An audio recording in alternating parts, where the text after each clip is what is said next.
محترم دوستو، آج دنیا کے اندر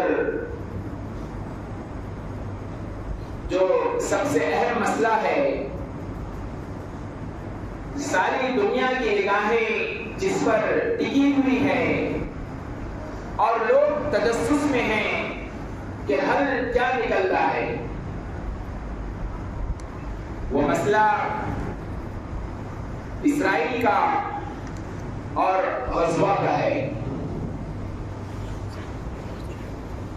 فلسطین کا ایک حصہ ہے غزہ پٹی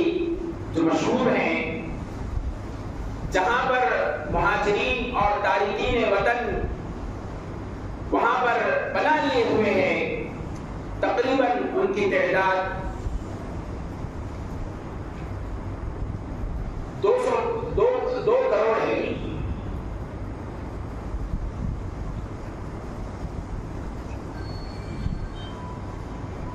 یہ ایک لمبی تاریخ ہے بنی اسرائیل کی کہ وہ کس طریقے سے حق سے انحراف کر گئی، اور جب ان کے سامنے حق آیا، موسیٰ علیہ السلام نے ان کے سامنے توریت پیش کی، حضرت عیسیٰ علیہ السلام تشریف لائے، ان کے سامنے انجیل پیش کی، تو انہوں نے اس کا بھی انکار کیا۔ اور یہ قوم ایسی ہے جس نے انبیاء علیہ السلام کو بھی قتل کیا ہے۔ قرآن کریم میں خود اللہ تبارک و تعالیٰ نے ارشاد فرمایا کہ وہ نبیوں کو جھٹلاتے ہیں اور قتل کرتے ہیں۔ اور یہ بنی اسرائیل قوم ایسی ہے، آپ اگر قرآن شریف کی تفسیر پڑھیں گے، احادیث کا مطالعہ کریں گے، تو اللہ تبارک و تعالیٰ نے ان کے تعلق سے کتنی تنبیہ دی ہے، اور انہوں نے اپنے دین کے اندر کیا انحراف کیا، اپنے دین کے اندر کیا کیا تبدیلیاں لائی، نبیوں کو کیسے سزائیں دی، اور معصوموں کا، بے گناہوں کا کس طریقے سے قتل کیا، قرآن کریم میں ہر چیز موجود ہے۔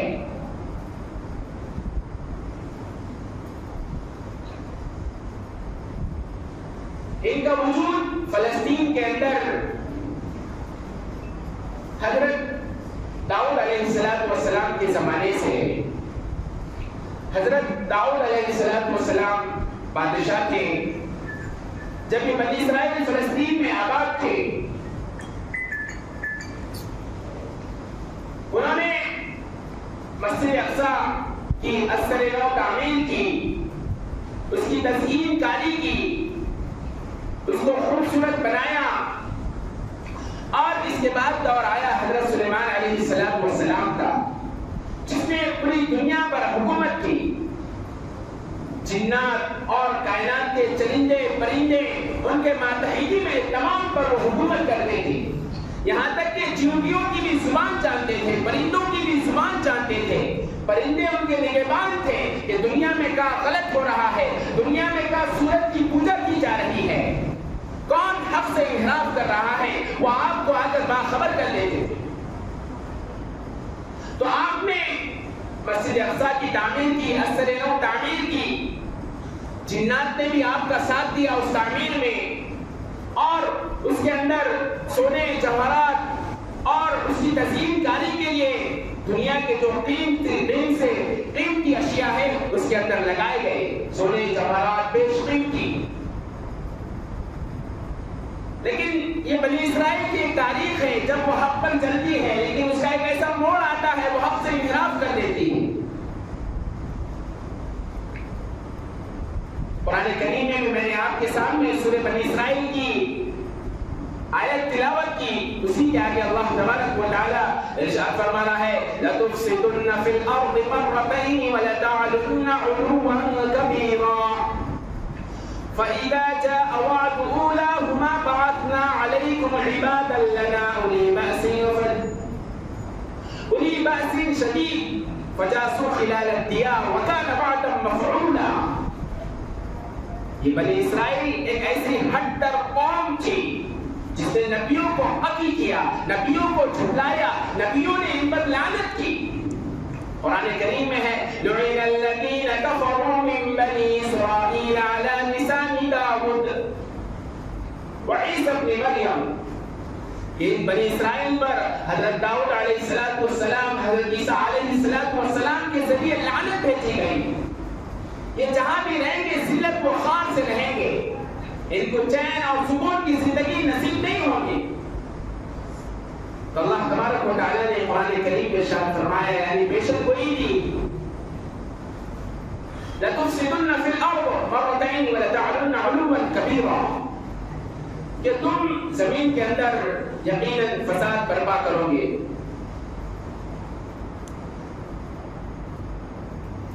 اور جب تم سرکش ہو جاؤ گے، حق سے انحراف کرو گے،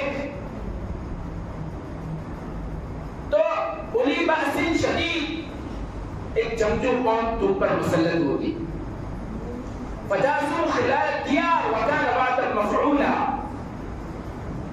وہ قوم ایسی ہوگی جو تمہیں تہس نہس کر دے گی، تمہیں ہلاک کر دے گی، تمہارے بچوں کو، تمہاری عورتوں کو، تمہارے مردوں کو، سب کو قتل کر دے گی۔ اور یہ واقعہ رونما ہوا جب بنی اسرائیل حق سے انحراف کرنے لگی، بتوں کی پوجا کرنے لگی، جب والی مسجد جو مسجد کے یعنی جو فلسطین کے حکمراں تھے انہوں نے توریت کو پس پشت ڈال دیا اور بتوں کی پوجا کرنے لگے، تو اللہ تبارک و تعالیٰ نے جو مجوسی بادشاہ تھا بخت نصر، جس نے پوری دنیا پر حکومت کی، ان پر اس کو مسلط کیا، انہیں فلسطین کے اندر، یروشلم کے اندر ایسی قتل و غارت گری کی کہ پورا شہر خون سے بھر گیا۔ جب آدمی چلتا ہے تو اس کے چپلوں کے اندر، جوتوں کے اندر خون جمع ہو جاتا ہے، اتنی قتل و غارت گری کی، اور کئیوں کو قیدی بنا کر بابل لے گیا۔ اور جو حضرت سلیمان علیہ السلام نے مسجد اقصی کی تعمیر تھی، جس کے اندر سونے، جواہرات، ہیرے مسجد کو سجایا تھا، وہ سب سمیٹ کر اور اس شہر کو ویران کر کے بابل لے کر چلا گیا۔ پھر بنی اسرائیل تائب ہوئے، ان کو احساس ہوا کہ ہم نے اللہ تبارک و تعالیٰ کی نافرمانی کی، بتوں کی پوجا کی، تو اللہ تبارک و تعالیٰ نے ان کے وسائل، ان کا مال جو لوٹا گیا تھا، ان کا شہر جو قیدی بنائے گئے تھے، ان کے تائب ہونے کی وجہ سے اللہ تبارک و تعالیٰ نے سب واپس کر دیے۔ اور ایک درمیان میں بادشاہ آیا، اس نے ان پر رحم کھا کر انہیں فلسطین واپس کر دیا۔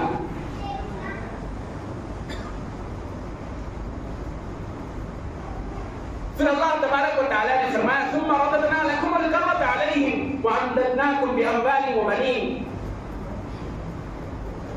پھر اللہ تبارک و تعالیٰ نے ان کو اولاد سے نوازا، مال و دولت سے نوازا، ان کا لشکر بڑا ہوا۔ جب انہوں نے مختصر سی زندگی تائب ہو کر گزاری، اللہ تبارک و تعالیٰ کی فرما برداری میں گزاری، پھر ایک وقت آ گیا کہ انہوں نے اللہ تبارک و تعالیٰ کی نافرمانی شروع کر دی۔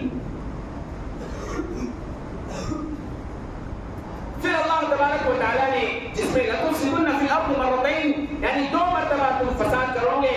اور اس کی سزا بھی پاؤ گے، جس میں اللہ تبارک و تعالیٰ نے فرمایا تھا قیصر روم، جو اس وقت پورے دنیا کے اندر روم پاور تھا، رومن امپائر تھی، اس نے فلسطین پر حملہ کیا اور وہاں پر قتل و غارت گری کی، مسجد اقصی کو نقصان پہنچایا۔ لیکن وہیں کا بادشاہ، اس نے یعنی ان کے خاندان میں جو بادشاہ تھا اس کو مقرر کیا اور اس پر جو ٹیکس وغیرہ اور اپنے ماتحتی میں اس کو لے لیا۔ پھر وہ تائب ہوئے، ان کو احساس ہوا،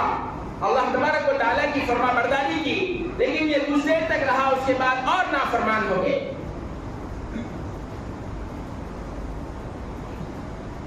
پھر وہ بادشاہ قیصر روم واپس آیا اور ان پر ایسا مسلط ہوا، ایسی قتل و غارت گری ہوئی فلسطین کے اندر، جو عیسیٰ علیہ السلام سے پہلے یہ واقعہ رونما ہوا، ایسا قتل عام کیا گیا، اور جو مسجد کے اندر اور جو شہر کے اندر ساز و سامان تھا، ہیرے جواہرات جو سلیمان علیہ السلام نے مسجد کی تعمیر کی تھی، ان کو قیدی بنا کر اور سامان کے 1,70,000 گاڑی، یعنی وہ ہیرے جواہرات سونا چاندی جو اس وقت مسجد کو تزئین کیا گیا تھا، تو روایتوں میں آتا ہے کہ 1,70,000 گاڑیوں پہ لاد کر وہ سونا چاندی جواہرات اسے وہ اپنے ملک لے کر گیا قیصر روم، اور وہ ساز و سامان، وہ سونا، وہ جواہرات اب تک وہی ہیں۔ جب دنیا کے اندر امام مہدی علیہ السلام کا ظہور ہوگا، وہ آئیں گے تو اس وقت وہ سامان واپس لا کر، یعنی سمندروں کے ذریعے، کشتیوں کے ذریعے وہ لاد کر وہ پھر سے مسجد اقصیٰ کی تعمیر اثر و تعمیر ہوگی اور اس کی تزئین کاری کی جائے گی، اور انہی کے ہاتھ میں مسجد اقصیٰ فتح ہوگی۔ یہ واقعات دنیا میں رونما ہوئے، اور جب یہ بادشاہ ان پہ مسلط ہوا، ان کو قتل غارت گری ہوئی، تو وہ پوری دنیا میں پھیل گئے۔ فلسطین کو انہوں نے خالی کر دیا، کچھ مدینہ کے اندر آ کر بس گئے، کچھ یورپ کے اندر، کچھ مغربی ممالک کے اندر۔ اب مسجد اقصیٰ پر اور فلسطین پر، یروشلم پر عیسائیوں کا قبضہ ہو گیا، جو عیسیٰ علیہ السلام کو مانتے ہیں۔ جب حضرت عمر رضی اللہ تعالیٰ عنہ کا دور آیا اور ایک دستہ، ایک لشکر حضرت عمر رضی اللہ تعالیٰ عنہ نے فلسطین کو فتح کرنے کے لیے بھیجا۔ وہ لشکر حضرت عبیدہ بن الجراح جو اس امت کے امیر ہیں، امیر هذه الامہ، ان کی قیادت میں وہ لشکر گیا اور اس شہر کا محاصرہ کر لیا۔ محاصرہ کبیر ہو گیا۔ انہیں بھی کہ کچھ عیسائی کے جو ان کے علماء ہوتے ہیں وہ فصیح پر آئے، اور انہوں نے جو قیادت کر رہے تھے لشکر کی، ان سے مخاطب ہو کر کہا کہ آپ قیامت تک بھی اس طرح محاصرہ کریں گے تو آپ فلسطین کو فتح نہیں کر سکیں گے۔ فلسطین کو ایک درویش بادشاہ فتح کرے گا۔ تو حضرت ابو عبیدہ ابن جراح سمجھ گئے کہ وہ بادشاہ تو مدینے میں ہے۔ انہوں نے فوراً حضرت عمر رضی اللہ تعالیٰ عنہ کو اطلاع کی کہ آپ تشریف لائے، اور آپ تشریف لائیں گے تو فلسطین فتح ہو جائے گا۔ یہ خبر حضرت عمر رضی اللہ تعالیٰ عنہ کو پہنچی۔ یہ لمبا سفر تھا، 700 میل کا۔ آپ نے اپنے غلام کو لیا اور ایک اونٹ دونوں چل لیے، دونوں نے باری لگائی۔ ایک مرتبہ غلام اونٹ پر سوار ہوتا، آپ اس کی نکیل پکڑ کر چلتے، پھر باری آتی حضرت عمر کی، حضرت عمر بیٹھتے اور غلام نکیل پکڑ کر چلتا اونٹ کی۔ اس طریقے سے باری باری دونوں اونٹ پر سوار ہونے لگے۔ جب فلسطین کے قریب پہنچے تو غلام کی باری کی۔ اس نے کہا کہ اے امیر المؤمنین، آپ اونٹ پر سوار ہو جائیے۔ لوگ اس سے کیا کہیں گے کہ آپ نے امیر المؤمنین کو اونٹ پر نہیں بٹھایا اور آپ خود اونٹ پر بیٹھ گئے، لوگ مجھے طعنہ دیں گے۔ تو آپ نے فرمایا نہیں، انصاف ہے، اب تیری باری ہے، تو ہی اونٹ پر سوار ہوگا۔ تو اس وقت آپ امیر المؤمنین حضرت عمر رضی اللہ تعالیٰ عنہ سفر میں تھے، کپڑوں پر کچھ کیچڑ وغیرہ لگ گیا تھا۔ تو حضرت ابو عبیدہ بن جراح رضی اللہ تعالیٰ عنہ نے حضرت عمر سے کہا کہ آپ جس شہر میں داخل ہو رہے ہیں وہ شہر بہت متمدن ہے، آپ اپنے کپڑوں کو صاف کر لیجیے۔ تو حضرت عمر رضی اللہ تعالیٰ عنہ نے اس وقت ارشاد فرمایا کہ ہم ایسی قوم سے ہیں کہ اللہ تبارک و تعالیٰ نے ہمیں اسلام سے نوازا ہے، اعز اللہ بالاسلام، کہ اللہ تبارک و تعالیٰ نے ہمیں جو عزت دی ہے یہ اسلام کی وجہ سے ہے، نہ کہ ہمارے کپڑوں کی وجہ سے۔ اس لیے کہ ان کی جو کتابوں میں لکھا ہوا تھا عیسائیوں کے کہ فلسطین کو ایک ایسا بادشاہ فتح کرے گا جو درویش ہوگا، جس کے کپڑوں پر پیوند ہوں گے۔ تو یقیناً جب انہوں نے حضرت عمر رضی اللہ تعالیٰ عنہ کو دیکھا تو فوراً سمجھ گئے کہ یہ بادشاہ وہی ہے۔ نہ خون ریزی ہوئی، نہ جنگ کا موقع آیا، وہ فوراً جو اس شہر کے حکمراں تھے آئے اور حضرت عمر رضی اللہ تعالیٰ عنہ کو اس شہر کی چابیاں دے دی اور شہر سے نکل گئے۔ لیکن اس وقت جو معاہدہ ہوا، صلح نامہ ہوا، اس میں حضرت عمر رضی اللہ تعالیٰ عنہ نے یہ نرمی دکھائی، اس لیے کہ جب سے بخت نصر اور قیصر روم نے فلسطین میں قتل و غارت گیری کی تھی عیسیٰ علیہ السلام کے انتقال کے بعد سے، جب تک عیسائی یہودیوں کا داخلہ ممنوع تھا فلسطین میں، لیکن حضرت عمر رضی اللہ تعالیٰ عنہ نے یہ نرمی دکھائی کہ ان کو اس شہر میں آنے کی اجازت دی، اور جو ان کے مقدسات ہے جس کی وہ زیارت کرنا چاہتے ہیں، یعنی اس کو ان شہر کی وزٹ کرنے کی اجازت دے دی کہ آپ آئے اور آپ کے تاریخی جو عمارتیں ہیں، یعنی جو مقدس مقامات ہیں، ان کی زیارت کرنے کے لیے یہودی لوگ آ سکتے ہیں یہاں پر۔ حضرت عمر رضی اللہ تعالیٰ عنہ نے یہ نرمی دکھائی، اس وجہ سے وہ لوگ تقریباً 1400 سال بعد فلسطین میں آئے اور آباد ہونے لگے۔ دھیرے دھیرے اسلامی حکومتیں ختم ہونے لگی، اور 1970 اور 1948 کا دور آیا، اس میں جو عثمانی خلافت تھی وہ بھی مسلمانوں کی حکومت ختم ہو گئی۔ اب وہ لوگ وہاں پر آ کر بس گئے، آپس میں تنازع ہونے لگا، تو درمیان میں جو سالس بن کر آئے وہ انگریز، یہودیوں اور مسلمانوں کے درمیان۔ جس طریقے سے ہمارے ملک پر انگریزوں نے حکومت کی اور ہمارا ملک تقسیم کیا، اسی طریقے سے وہاں پر وہ سالس بن کر آئے، انہوں نے فلسطین کا ایک ٹکڑا اسرائیل کو دے دیا، اور مسلمان بالکل مایوس ہو چکے تھے، ان کے پاس مقابلہ کرنے کی قوت نہیں تھی، اس لیے کہ جو عثمانی خلافت تھی وہ گر چکی تھی، اب مسلمانوں کے پاس کوئی بڑی طاقت نہیں تھی، اس لیے مسلمانوں نے اس کو قبول کیا۔ لیکن دھیرے دھیرے اسرائیل کی چال بازیاں اور اس کی طاقتیں، اور جو اس نے زمین غصب کی، مسلمانوں سے چھینی، وہ جتنی اس کی تقسیم کی گئی تھی اس سے حد انہیں اپنی بڑھانے لگے، اور دھیرے دھیرے مسلمانوں پر دائرہ تنگ کرنے لگے۔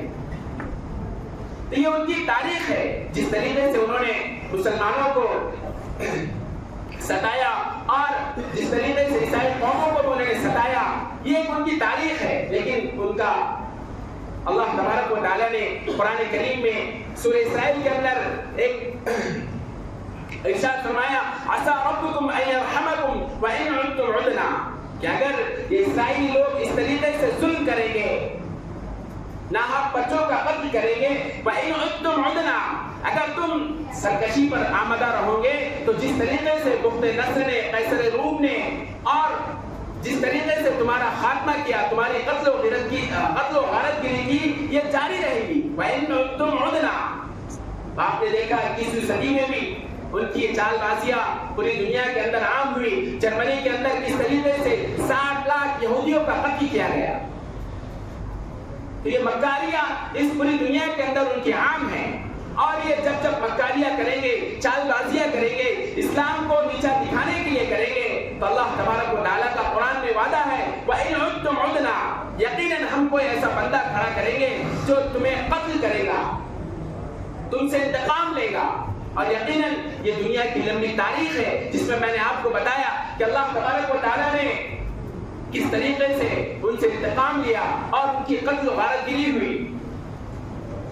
یقیناً ہمیں بھی امید ہے، تو آج جو فلسطین کے اندر ہو رہا ہے، ہمیں چاہیے کہ ہم ان مسلمانوں کے لیے دعا کریں، اور ہم سے جو ہو سکتا ہے ان کی امداد، جیسا اسرائیلی پروڈکٹ کا بائیکاٹ، وہ بھی ہم کریں، اس لیے کہ اللہ کے نبی علیہ السلام نے ارشاد فرمایا کہ المؤمن للمؤمن کالبنیان، کہ ایک مسلمان دوسرے مسلمان کی ایک عمارت کی طرح ہے، ایک اینٹ کی طرح ہے۔ جیسا ایک اینٹ آپ کھڑے کریں گے، اس پر دوسری اینٹ رکھیں گے، اگر ایک مسلمان اگر مغرب میں ہے اور ایک مسلمان ہند میں ہے، اگر مغرب کے مسلمان کو کانٹا بھی چبھتا ہے تو یہاں کا مسلمان بے چین ہونا چاہیے، اس لیے کہ مسلمان جو قوم ہے ایک جسم کے مانند ہے، اگر ایک مسلمان کا ایک عضو درد دینے لگتا ہے تو دوسرا مسلمان جو اس سے دور ہے اس کا پورا جسم درد، اس کے پورے جسم میں درد ہونا چاہیے۔ اس لیے ہمارے بس میں جو ہے ہم وہ کریں، خاص طور سے ان کے لیے روزہ رکھیں، دعائیں کریں، نفل روزے رکھیں، اور اللہ تبارک و تعالیٰ سے دعا فرمائے کہ جو کہا گیا سنا گیا اس پر عمل کرنے کی توفیق عطا فرمائے۔